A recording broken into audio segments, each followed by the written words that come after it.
이제 요한복음 7장 37절에서 39절의 말씀을 봉독하겠습니다. 다 함께 일어나셔서 하나님의 말씀을 경청하시기 바랍니다. 명절 끝날 곧 큰 날에 예수께서 서서 외쳐 이르시되 누구든지 목마르거든 내게로 와서 마시라. 나를 믿는 자는 성경의 이름과 같이 그 배에서 생수의 강이 흘러 나오리라 하시니 이는 그를 믿는 자들이 받을 성령을 가리켜 말씀하신 것이라. 예수께서 아직 영광을 받지 않으셨으므로 성령이 아직 그들에게 계시지 아니하시더라. 아멘.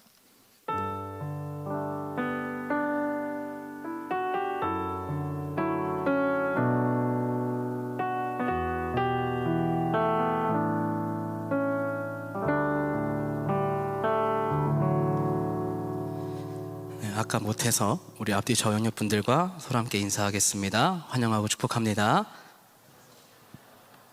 네, 차량중학교 청년부 예배 오신 모든 여러분들 진심으로 환영하고 축복합니다.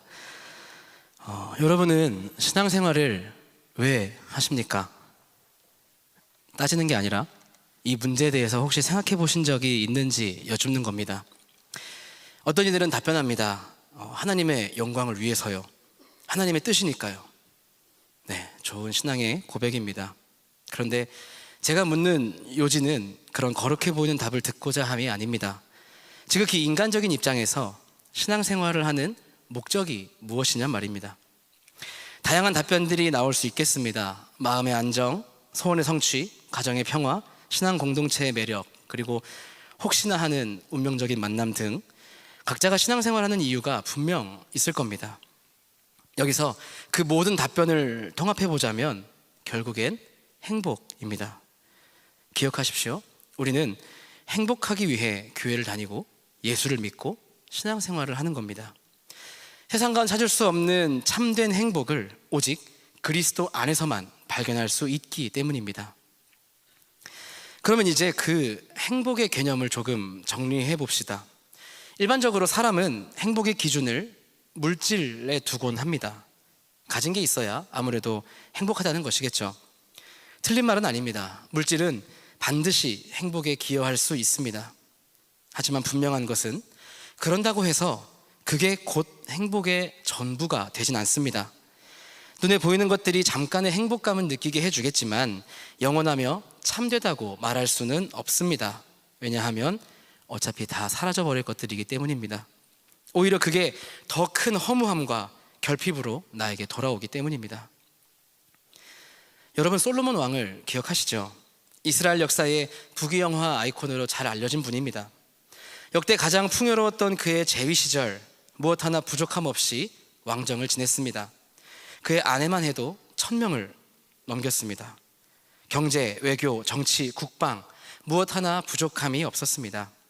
그런데 그런 그가 말년에 쓴 전도서에 자신의 파란만장했던 일생 경험을 토대로 어떤 말을 남겼는지 아십니까? 짜릿해, 늘 새로워, 역시 왕이 최고야 가 아니라 전도서 1장 2절입니다. 전도자가 이르되 헛되고 헛되며 헛되고 헛되니 모든 것이 헛되도다. 무슨 말입니까? 내가 누릴 것 다 누려봤는데, 하고 싶은 것 다 해봤는데 막상 보니 다 헛되고 헛되더라. 인간으로서 경험할 수 있는 최고의 부귀영화를 경험한 솔로몬이 한 말이니 우리는 이 말에 귀를 기울일 필요가 있겠죠. 주변에서 혹시 담배를 피우는 분이 있다면, 그리고 혹시 여러분한테 그분이 야, 넌 이런 거 하지 마라 라고 한다면 진심으로 그의 말에 귀를 기울일 필요가 있듯이 말입니다. 그렇다면 우리는 이렇게 결론 지을 수 있겠습니다. 참된 행복이라는 것은 결국 내면의 행복이라는 겁니다. 약간 마음 수련원 같은 데서 들을 법한 말을 방금 제가 했는데요. 그렇지만 팩트입니다. 내면이 행복한 사람, 그러니까 내면의 평안, 내면의 만족감, 내면의 풍요로움을 가진 사람은 물질에 그렇게 연연하지 않습니다. 없어도 행복하게 살 수 있는 비결을 알고 있기 때문입니다. 마치 바울처럼 말이죠. 빌립보서 4장 11절과 12절, 내가 궁핍함으로 말하는 것이 아니니라. 어떠한 형편이든지 나는 자족하기를 배웠노니 나는 비천에 처할 줄도 알고 풍부에 처할 줄도 알아. 모든 일, 곧 배부름과 배고픔과 풍부와 궁핍에도 처할 줄 아는 일체의 비결을 배웠노라. 미국의 제16대 대통령 아브라함 링컨이 말하였죠. 대부분의 사람은 자신이 마음먹은 만큼만 행복하다. 행복은 각자의 마음에 달려 있습니다. 내면이 어떠한가가 결국 그의 행복을 좌우하게 되는 겁니다. 아까 솔로몬 이야기를 잠시 했는데 그가 했던 잠언을 들어보십시오. 17장 1절, 마른 떡 한 조각만 있고도 화목하는 것이 제육이 집에 가득하고도 다투는 것보다 나으니라. 여기에 인간사 진리가 담겨 있습니다. 아무리 맛있는 제육볶음을 먹으면서도 서로 싸우면서 기분 나쁘게 지내는 것보다 뻥튀기 하나 나눠 먹으면서도 하하호호 화목하게 지내는 게 진짜 행복입니다. 참된 행복은 무엇을 먹느냐가 아니라 어떠한 마음 상태로 먹느냐이니까요. 다시 원 질문으로 돌아와서 우리는 이런 행복의 비결을 얻기 위해 사실 신앙생활을 하는 겁니다. 바울이 말했던 일체의 비결, 솔로몬이 말했던 인간사의 진리, 그리고 예수 그리스도께서 그토록 외치셨던 하나님 나라의 행복.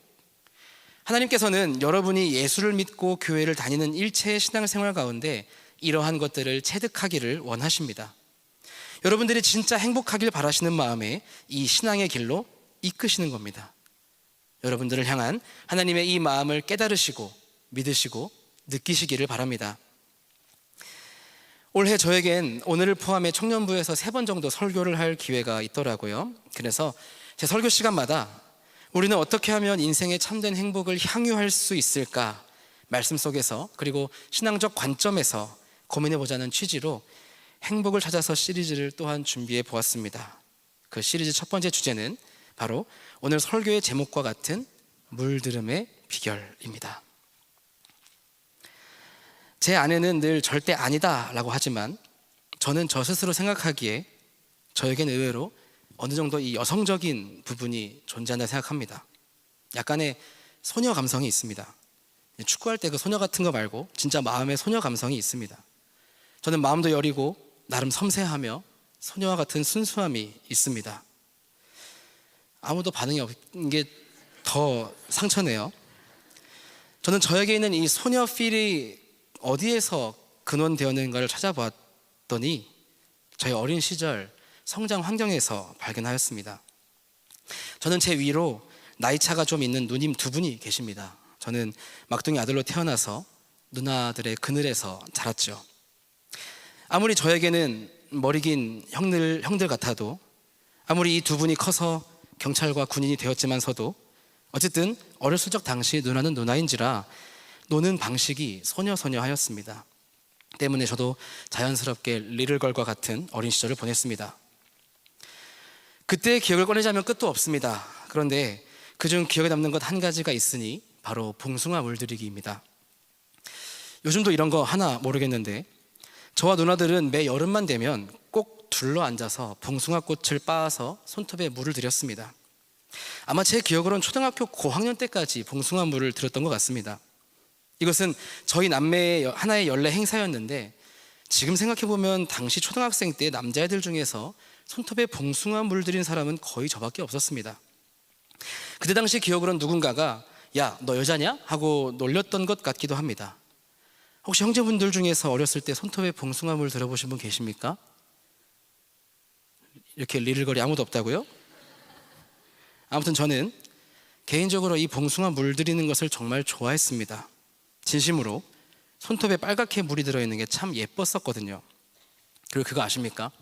새끼 손톱에 들었던 봉숭아 물이 겨울 첫눈까지 안 빠진다면 첫사랑이 이루어진다고 합니다. 저는 그걸 늘 믿고 손톱에 물이 빠지지 않기를 간절히 바랬습니다. 손 씻어도 여기만 안 씻었거든요. 참 지금 생각해보면 별거 아니었지만 그렇게 손톱에 이 젓갈색 물이 드는 것이 참 행복했었습니다. 그런데 만약 제 손톱이나 발톱에 봉숭아 물이 아니라 시퍼런 멍으로 물들었다 생각한다면 과연 행복했을까요? 아니겠죠. 그땐 행복이 아니라 그 멍이 빠지기까지의 불편함과 불행함을 안고 살아가야 했을 겁니다. 너무 당연한 이야기지만 우리는 무엇에 혹은 어디에 물드느냐에 따라서 행복과 불행이 결정되기도 합니다. 우리 그리스도인들이 행복할 수 있는 비결 첫 번째를 말해보라 한다면 그 무엇보다 먼저 물들음의 비결이라고 할 수 있겠습니다. 무슨 말이냐? 우리는 어디에 물들어야 하는가에 대해 고민할 수 있는 사람들이란 뜻입니다. 세상 속에서 똑같이 물들 것인가, 혹은 교회와 신앙 속에 물들 것인가를 적어도 고민하고 선택할 수 있다는 점, 이게 우리의 행복의 비결입니다. 세상 사람들 가운데서는 이런 고민조차 할 여유가 없는 이들이 더 많은 게 현실입니다. 세상에 속하는 게 당연한 겁니다. 남들이 하는 것처럼 적어도 남들보다는 못하지 않게 그 현실에 물들어 사는 게 당연한 겁니다. 신앙의 길, 그 안에서 겪는 참된 행복을 아예 모르고 살아가는 현대인들이 얼마나 많습니까? 참 행복을 모른 채 지금 내가 가진 것이 전부라 여기며 살아간다는 것은 생각보다 비참하고 암울한 겁니다. 전도의 의미가 사실 여기에도 있습니다. 선택지를 늘려주는 겁니다. 세상 가운데 살아가는 누군가에게 오직 그리스도만이 줄 수 있는 참 행복을 제시해 주면서 당신은 어디에 물들 것이냐, 세상이냐 아니면 하나님의 나라이냐, 눈에 보이는 잠깐의 행복인가 아니면 참되고 영원한 행복인가, 선택할 수 있는 길을 열어주는 겁니다. 오늘 이 시간 이 자리에 모인 여러분들은 어떠한 과정과 이유에서든 일단 그 세상에 줄 수도 알 수도 없는 참된 행복에 물들기를 선택하고 모이셨다고 봐도 무방하겠죠. 서두가 조금 길었습니다마는 오늘 우리가 읽었던 말씀 속에서 이 물들음의 비결에 대해 조금 더 깊이 있게 살펴보고자 합니다. 오늘 읽었던 37절의 말씀을 살펴봅시다. 명절 끝날 곧 큰 날에 예수께서 서서 외쳐 이르시되 누구든지 목마르거든 내게로 와서 마시라. 우선 지금 이 예수님의 말씀이 선포되는 배경이 언제라고 설명합니까? 명절 끝날 곧 큰 날이라고 하였죠. 여기서 말하는 명절은 유월절 및 오순절과 함께 이스라엘의 3대 절기로 불리는 초막절을 말합니다. 이 초막절에는 두 가지 의미가 담겨 있다고 해요. 하나는 하나님께서 먼 옛날 히브리 백성들을 애굽에서 인도하신 후 광야 생활 중에 초막에 거주하게 하신 것을 기억하는 절기입니다. 그래서 백성들도 그 기간에는 초막을 지어서 약 일주일 정도 거기서 먹고 자고 지낸다고 합니다. 호캉스가 아니라 초막캉스였죠. 또 하나는 가을 추수를 마치며 감사의 의미를 담고 있는 절기입니다. 초막절은 토지의 소산 거두기를 마치고 추수한 것을 저장하는 것을 마친 시기입니다. 그래서 초막절을 우리나라로 치면 추석하고 비슷하게 보시면 될 겁니다. 사실 이 초막절에는 아주 특별한 행사가 있는데요, 바로 물깃기 의식입니다. 심하트 베트 하쇼에바라 불리는 이 의식은 초막절 기간 동안 제사장이 매일 동틀 무렵마다 금 주전자를 가지고 실로암 연못으로 가서 그 물을 길어와 제단에 가서 붓는 의식입니다. 제사장과 레위인들이 나팔을 불면서 이사야 12장 3절 말씀, 그러므로 너희가 기쁨으로 구원의 우물들에서 물을 기르리로다 라고 찬양하면 백성들은 뒤에서 호산나 외치며 동참하였습니다. 굉장히 화려하고 기쁨이 넘치는 말 그대로 축제의 장이었다고 합니다. 그래서 오죽했으면 초막절 물깃기 의식의 기쁨을 맛보지 못한 자는 자신의 인생 전체에서 기쁨을 맛보지 못한 자다라는 말까지 있을 정도입니다. 이번 수련회 둘째 날 저녁에 이런 물깃기 의식이 있다고 하니 꼭 참여해 주시면 좋겠습니다. 특별히 이러한 초막절은 첫날과 끝날, 즉 일곱째 날에 가장 성대하게 진행됩니다. 이 두 날은 아예 국가 공휴일로 지정하여 출근도 안 한다고 합니다. 저는 목회자라 그런지 아무리 휴일이라도 그럼에도 출근하는 제사장들이 먼저 떠오르긴 했습니다마는, 어쨌든 오늘 본문에서 설명하는 명절 끝날 곧 큰 날은 바로 이 일곱째 날, 제사장이 실로암에서 7번 기르온 물을 제단에 붓고 초막절 물깃기 의식의 종료를 선언하는 그날, 그 시간이었습니다.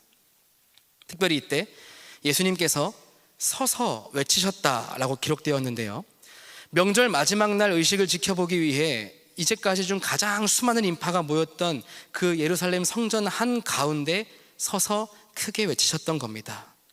조회수를 노린 것이죠. 이제 예수님께서 어떤 기간에 또 어떤 자리에서 말씀하셨는지 대충 상상이 가시죠. 어마어마한 인파 속에서 또 걷잡을 수 없이 들뜬 축제의 분위기 속에서 예수님은 목을 가다듬으시고 강렬하게 외치셨습니다. 누구든지 목마르거든 내게로 와서 마시라. 마치 야구 직관할 때 맥주를 파시는 분의 멘트 같은 이 메시지는 사실 상당히 중요한 의미를 담고 있습니다. 초막절의 꽃은 앞서 말씀드렸다시피 뭐니뭐니 해도 이 물깃기 의식이었습니다. 그런데 이 물깃기 의식에 담겨 있는 이면의 의미에 주목해 볼 필요가 있습니다. 먼저는 농사력에서 그 의미를 찾아볼 수 있습니다. 이제 초막절이 지나면 다시 곡식 농사를 시작을 해야 합니다. 때문에 대제사장은 이 물깃기 의식을 하면서 성소에 들어가 비를 내려주시기를 바라며 이렇게 기도하고 나온다고 합니다.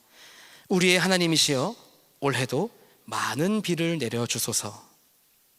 즉, 이 초막절 물깃기 행사는 나름의 기우제의 성격을 가지고 있는 겁니다. 또 이 물깃기 의식의 또 다른 의미는 이 의식이 하나님께서 광야 40년 동안 반석에서 물을 내어주심을 상징하는데, 그러면서 지금 현재를 살고 있는 우리에게도 그때의 해갈과 풍요를 더하여 주시기를 간구하는 의미로 이랫동안 물을 붓는 의식을 치르는 겁니다. 어쨌든 결론적으로 이 물깃기 의식은 지금 우리에게 필요한 물을 구하는 의식이라고 할 수 있겠습니다. 자, 그런데 여기서 예수님께서 무엇이라 말씀하셨습니까? 누구든지 목이 마르거든 내게로 와서 마시라고 하셨지 않습니까? 예수님께서 하필 이 초막절 가장 큰 날인 마지막 날, 그것도 물깃기 의식이 가장 성대하게 치러졌던 이때 목마른 이들을 찾고 초청하신 것은 결코 우연이 아닙니다. 예수님은 일부러 목마름과 마심을 강조하셨던 겁니다. 왜냐하면 예수님의 입장에선, 그러니까 하나님의 관점에선 유대인들이 가지고 있는 그 갈증의 의미를 다시금 생각하기를 바라셨기 때문입니다. 여기서 잠깐 요한복음 4장에 등장하는 사마리아 여인과의 담화 장면으로 넘어가 보겠습니다. 사마리아에 있는 야곱의 우물에서 한 여인이 물을 기르러 나왔습니다. 예수님은 그 여인에게 물을 좀 달라고 말씀하셨죠. 그러면서 몇 차례 이 여인과의 대담 이후 예수님께서 이런 말씀을 하셨습니다. 4장 14절, 내가 주는 물을 마시는 자는 영원히 목마르지 아니하리니 내가 주는 물은 그 속에서 영생하도록 솟아나는 샘물이 되리라. 여기 이 사마리아 여인과의 대화 속에서도 예수님은 물을 주시는 분, 갈증을 해소해 주시는 분으로 묘사됩니다. 그것도 정말 우리가 먹는 그 물이 아닌, 그러니까 우리 신체를 위해 필요한 물리적인 물이 아닌 우리 영혼의 갈증을 해소해 줄 물, 우리에게 참된 행복이 무엇인지 깨닫게 해주는 물 말입니다. 다시 본문으로 돌아옵시다. 유대인들은 자신들의 농사를 위해, 그리고 먹고 사는 생계의 문제를 위해 이 물기는 행사에 간절한 마음으로 참석하였습니다. 그들에겐 그저 세상을 살아가기 위한 물이 필요했을 뿐입니다. 그러나 예수님의 생각은 달랐습니다. 물기는 의식에 참석한 이들을 보며, 사랑하는 나의 백성들아, 지금 너희에게 필요한 물은 그런 물이 아니야. 너희가 필요한 것은 성령이야. 영적인 물이야. 영원하고 참되며 세상에 줄 수 없는 만족을 주는 물이야. 누구든지 목마르거든 내게로 와라. 그리고 내가 너희에게 주는 이 물을 받아 마셔라.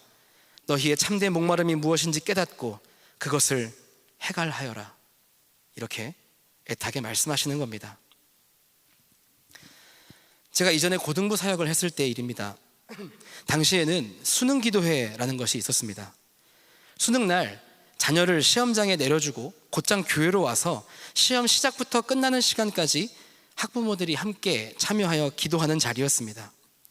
저도 그때는 고등부 사역자니까 종일 자리를 지키며 기도했었는데, 그때 오신 부모님들을 보면 참 신기하게도 많은 비율이 평소 자녀가 교회를 잘 나오지 않는 부모님들이었습니다. 주일에는 학원 때문에 자녀들을 교회에 안 보내면서도 막상 중요한 시험이 있는 날에는 본인이 직접 오셔서 기도하는 겁니다. 우리 아이 시험 잘 보게 해달라고, 우리 아이 원하는 대학 꼭 붙게 해달라고. 그리고 저한테 와서 목회자니까 특별히 우리 아이를 위해 더 기도해달라고 부탁하실 때 정말 난감했습니다. 당시 70명 정도 출석하는 고등부 학생들의 모든 이름과 얼굴을 알았지만 그 부모님들이 와서 부탁한 친구는 이름도 얼굴도 몰랐거든요. 제가 볼 때 그 당시에 지금 이 부모님들이 오해하시는 게, 지금 자녀에게 필요한 것은 당장 시험을 잘 보고 원하는 대학에 들어가는 게 아니었습니다. 학원 가야 하니까 교회는 안 가도 된다? 그런 신앙교육으로 학창시절을 보내게 하셨다면 정말 높은 확률로 자제분은 이후 제대로 신앙생활을 하지 않을 가능성이 큽니다. 그러면 또 서두에 다루었던 아젠다 속으로 들어가게 되겠죠. 어디에 물들어야 참 행복을 누릴지, 선택조차 못할 사람들이 되는 겁니다. 그때 경험했던 고3 학생들에게, 그리고 오늘 본문의 유대인들에게 진짜 필요했던 것은 무엇이었습니까? 바로 영적인 것이었습니다. 참 믿음과 신앙이었습니다. 우리를 자유롭게 하는 진리였습니다. 우리 인생을 완전히 새롭게 만들 성령이었습니다. 우리에게 참된 행복을 가져다 줄 내면의 변화였습니다. 그리고 예수 그리스도였습니다. 물론 앞서 예시를 들었던 고3 학부모님들이든 또 당시 물깃기에 참여했던 유대인들이든 자신의 필요 혹은 생계를 위해 눈에 보이는 것을 구하는 게 나쁘다는 게 아닙니다. 여러분 가운데 잘 되기를 바라지 않는 사람이 어디 있습니까? 좋은 성적, 좋은 직장, 좋은 인간관계, 또 좋은 배우자를 만나기 등 우리는 누구나 좋은 것을 구합니다. 사실 그 좋은 것을 구하라고 하나님께서 우리에게 기도를 허락해 주신 것 맞습니다. 우리가 자주 기복신앙이라는 말을 사용하는데 그건 정말 심각한 수준의 이야기지, 여러분이 평소에 바라는 것을 구한다는 것이 나쁘거나 부적절한다거나 이런 것은 절대 아닙니다.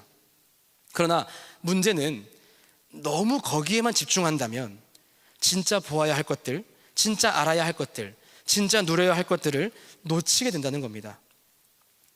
맨 앞에서 말씀드렸다시피 참된 행복은 외적인 것에 있지 않고 내적인 것에 있다고. 백날 당장 눈앞에 필요한 것들만 구한다고 해서 참된 행복을 누리지 못한다고 말씀드렸습니다. 오히려 그것은 있다가도 없고 없다가도 있을 뿐입니다. 하나님은 우리가 그러한 것들에 너무 짙게 물들기를 원하지 않으십니다. 세상의 욕심에, 세상의 성공 기준에, 세상의 비교의식에, 세상의 이기주의에 물들어 참 행복은 찾지도 못하고 어떻게든 평균이나 맞추려고 허적대기를 원하지 않으십니다. 오히려 하루라도 더 빨리 참 행복을 주시는 그리스도에게 물들고 하나님 나라가 제공하는 평안과 안식, 자족함과 그 따스함에 물들기를 원하십니다. 화려하지 않아도, 가진 것이 없어도 하나님 안에서 만족하고 행복해하는 그것을 원하십니다. 물들음의 비결은 바로 여기에 있습니다. 무엇에 물들어야 하는지 명확히 구분하고 선택할 수 있는 것, 그리고 그 선택 속에 잔잔히 물들어 그렇게 살아갈 수 있는 것. 오늘 함께 읽은 본문 속에서 우리는 그 비결을 구체적으로 어떻게 이루어나갈 수 있을지 방법들을 찾아보고자 합니다.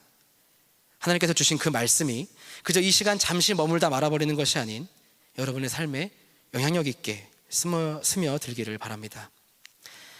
물들음의 비결 첫 번째, 어떤 물에 물들어야 하는지 우리는 알아야 합니다. 예수님은 유대인의 가장 큰 축제에서 또 하나의 파동을 일으키셨습니다. 예수님의 말씀을 듣고 사람들은 고민합니다. 도대체 이 사람은 누구일까? 이에 이 초막절 샤우팅남에 대한 평가가 갈리기 시작합니다. 40절과 41절에서처럼 이분은 예언자다, 혹은 이분은 그리스도다 라고 말하는 사람이 생겨납니다. 그리고 이에 질세라 출생지를 빌밀 삼아서 그가 그저 사기꾼이라고 하는 사람도 생겨났습니다. 예수님을 보고 선지자, 그리스도 혹은 사기꾼이라 부르는 모든 사람들, 그들의 공통적인 특징이 있다면 그가 누군지 모른다라는 겁니다. 다시 요한복음 4장의 사마리아 여인과의 담화로 가봅시다. 여인은 낯선 유대 남성이 자신에게 말을 걸자 경계를 늦추지 않고 끊임없이 질문합니다. 4장 9절 상, 당신은 유대인으로서 어찌하여 사마리아 여자인 나에게 물을 달라 하나이까? 12절 하, 당신이 야곱보다 더 크니이까? 19절, 주여 내가 보니 선지자로 소이다. 그리고 마지막 25절, 메시아 곧 그리스도라는 이가 오실 줄을 내가 아노니 그가 오시면 모든 것을 우리에게 알려주시리이다. 여인은 참된 행복을 주실 그리스도를 못 알아봤습니다. 이에 예수님께서 말씀하셨죠. 26절, 예수께서 이르시되 내가 말하는 내가 그라. 그때야 비로소 예수님이 누군지 알게 된 이 여인은 자신을 억누르고 있던 열등감과 수치심, 혐오가 가득 담겨있던 물동이를 버려두고 곧장 동네로 달려가서 마을 사람들 앞에 그리스도의 도래를 선언합니다. 정오의 뜨거운 햇살 아래 타는 목마름은 아무런 상관없었습니다. 참된 목마름을 해소해 줄 분을 만났기에 세상 사람들의 시선도, 자신이 가지고 있는 과거의 아픔도, 그리고 현재의 막막한 현실도 아무렇지 않게 여기게 되었습니다. 이젠 어떠한 물에 물들어야 하는지를 명확히 깨달았기 때문입니다. 물듦의 비결은 먼저 우리가 어떤 물에 물들어야 하는지를 명확히 인식하는 데서부터 시작합니다. 금묵자흑이란 말을 아시죠? 저는 개인적으로 근자를 참 좋아하는데 어쨌든 묵을 가까이 하면 검어지기 마련이란 뜻입니다. 세상의 어지럽고 혼탁한 물에 나의 마음을 섞어봤자 점점 검어질 뿐입니다. 그러나 생수의 근원 되신 예수 그리스도를 알고 믿고 그분께 나의 삶을 섞게 되면 그분으로 인하여 우리는 목마름 없는 참 행복의 삶을 누리게 됩니다. 무엇이 참 행복인가를 비로소 깨닫게 됩니다.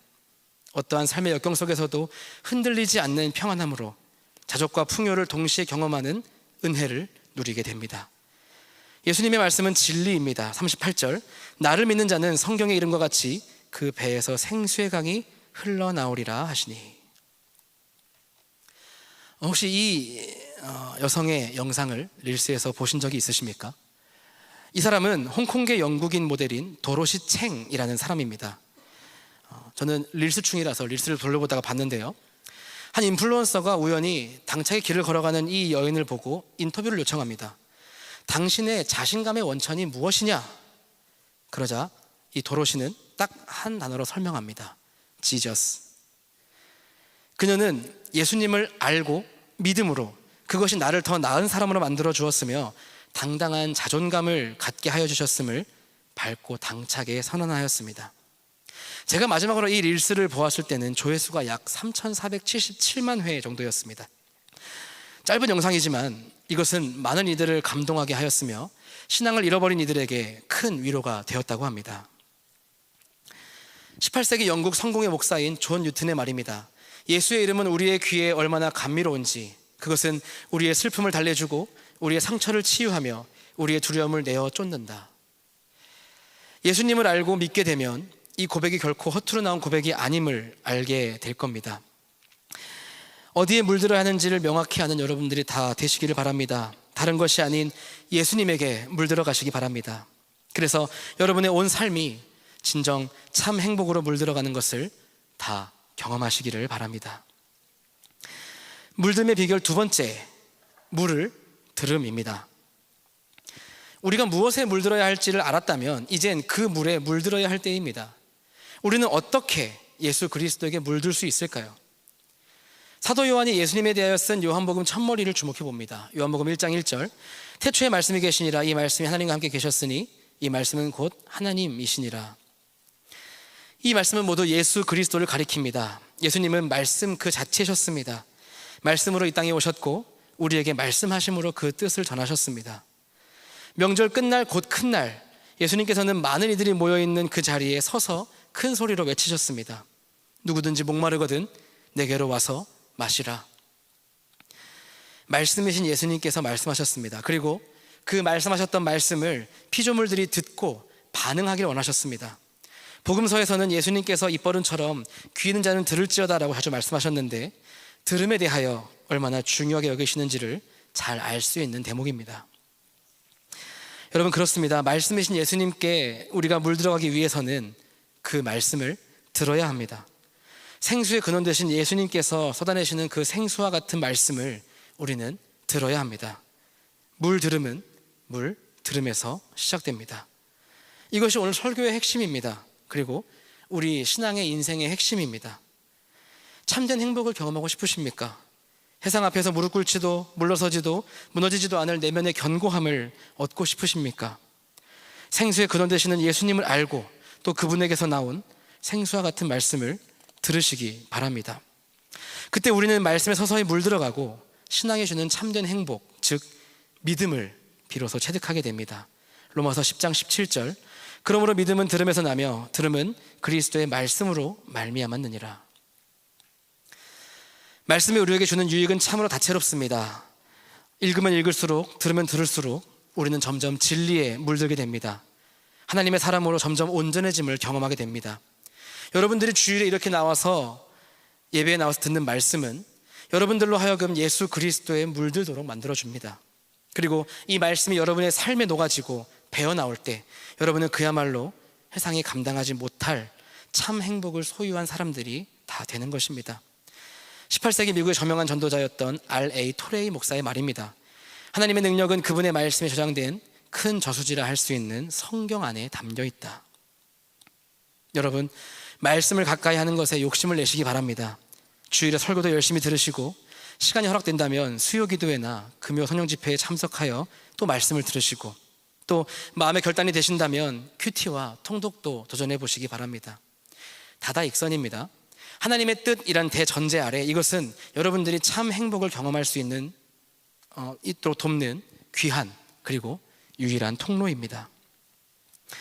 특별히 이번 주 목요일부터 우리 청년부 여름 수련회가 시작됩니다. 제 설교 순서가 수련회 직전 주일인 것을 생각한다면 아마 제가 수련회까지도 샤라웃을 해야 하는 것이 도리인 것 같았습니다.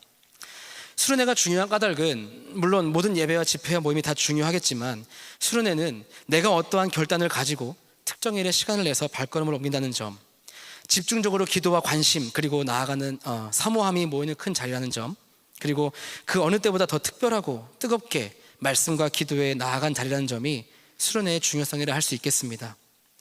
이번 수련회 가능하면 전일 다, 또 어려우면 하루라도 집회에 참석하여 말씀을 듣고 뜨겁게 기도하며 생수의 근원 되신 예수님을 만나고 그분의 말씀으로 물들어감을 경험해 보시기 바랍니다. 예수님께서 이번 수련회에 통하여서 우리에게 또한 말씀하십니다. 누구든지 목마르거든 내게로 와서 마시라. 이번 수련회의 모든 시간들이 여러분의 인생을 이전과는 비교할 수 없을 정도로 놀라운 행복을 선사해 줄 것입니다. 사모하는 마음으로, 기대하는 마음으로, 그리고 간절한 마음으로 수련회에 함께 합시다. 이제 말씀을 마칩니다. 오늘 이 시간 여러분 가운데 생수의 근원 되시는, 우리가 물들어야 하는 예수님을 알고 만나기를 원하시는 분들이 계십니까? 그래서 그분의 말씀 앞에 서서 그 말씀에 물들기를 원하시는 분이 계십니까? 그 말씀에 우리의 인생을 걸기를 원하시는 분들, 그리하여 이 세상을 살아가며 무엇에 물들어야 할지 명확히 구분하고 선택하여 참된 행복을 경험하고 견고한 발걸음을 옮기고자 원하시는 분들은 이 시간 자리에서 함께 일어나셔서 찬양하십시다. 우리 하나님께서 주실 그 은혜를 경험하고자 간절한 마음으로 찬양과 기도하는 시간을 갖겠습니다.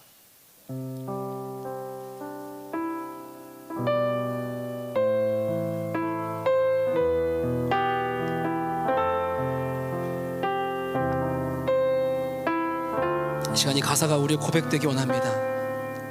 찬양하겠습니다. 말씀 앞에서, 말씀 앞에서 경외함으로 주께 홀로 섭니다. 생명의 말씀 읽고 순종해 주를 예배합니다. 기록된 말씀 힘이 있어서 진리로 우리 거룩해 하며, 거룩한 말씀 세세 영원히 복음이 되어 말씀하시네. 하나님 말씀에 두려워 떠는 자, 그 말씀에 생명을 거는 자, 한 사람 찾으시는 주님의 약속을 믿어 하나님 말씀에 운명을 거는 자, 순종하며 주 따라가는 자, 영원한 하나님 나라 이뤄갈 주의 교회여,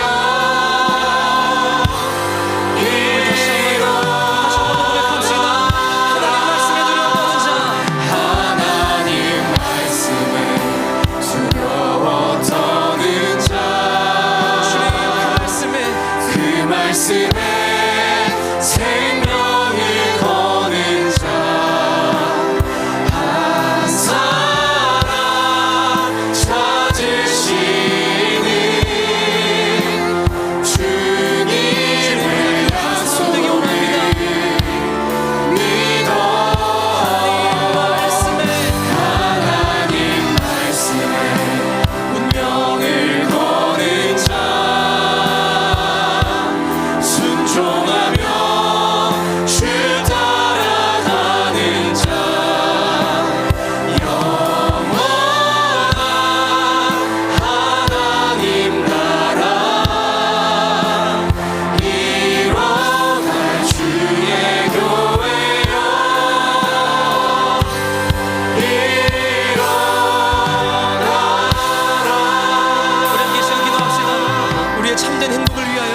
시간 먼저 우리 결단하는 기도를 드립시다.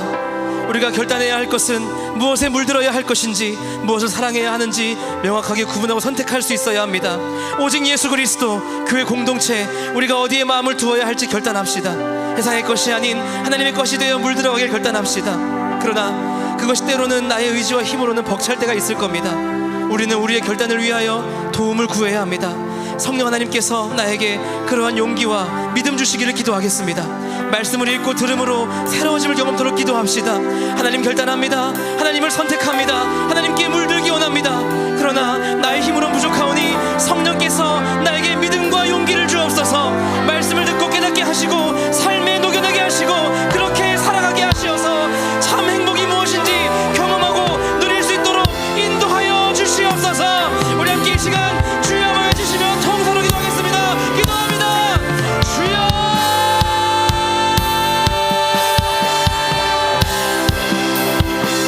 하나님 이 시간 우리가 원합니다. 주님을 선택하고 주님을 사랑하고 주님 앞에 우리가 엎드리기 원합니다.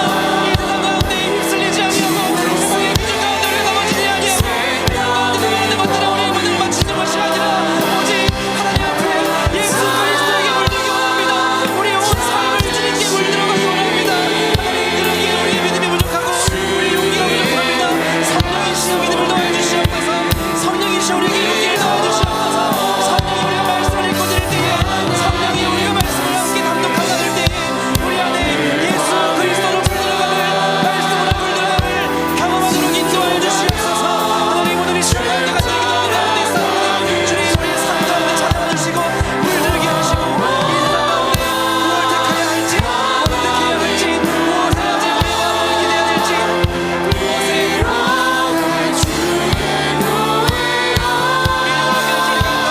인도하여 주시옵소서.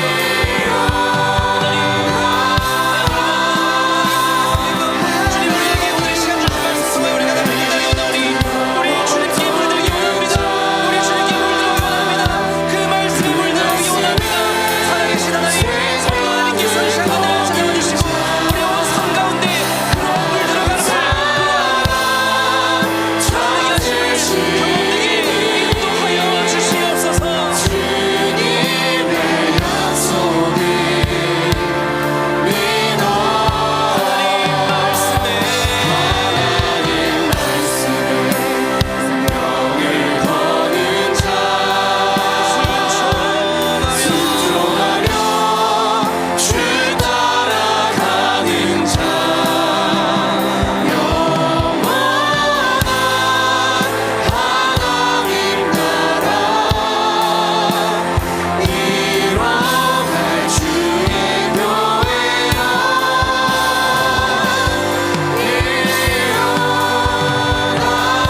다시 한번 기도합시다. 이번 주에 수련회를 위해서 함께 기도하겠습니다. 여러분 간에 수련회를 참여하시는 분이든 참여를 고민하는 분이든 혹은 참여를 못하시는 분이든 이 시간에 우리가 함께 수련회를 위하여 기도를 모으겠습니다. 새 사람을 입으라, 이 말씀이, 이 주제가 이번 수련회를 참여한 모든 이들이 경험하게 될 능력의 말씀 되기 원합니다. 수련회를 거쳐간 모든 이들이 우리의 생수의 근원 되신 예수 그리스도를 만나고 경험하는 시간 될 수 있도록 인도해 주시길 기도하겠습니다. 찬양과 기도와 말씀의 자리에서 놀라운 역사가 일어나는 수련회 될 수 있도록 기도하겠습니다. 특별히 성령께서 충만히 임재해 주시는 수련회 될 수 있도록 기도하겠습니다. 하나님, 이번 청년부 여름 수련회가 기적과 은혜가 넘쳐나는 자리 될 수 있도록 역사하여 주시옵소서. 말씀으로 새롭게 되며 새 사람을 입는 종을 한 명도 빠짐없이 경험할 수 있는 능력의 현장 되도록 인도하여 주시옵소서. 우리 다시 한 번 더 주여 모여주시며 통성으로 기도하겠습니다. 기도합니다. 주여,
주심에 감사합니다.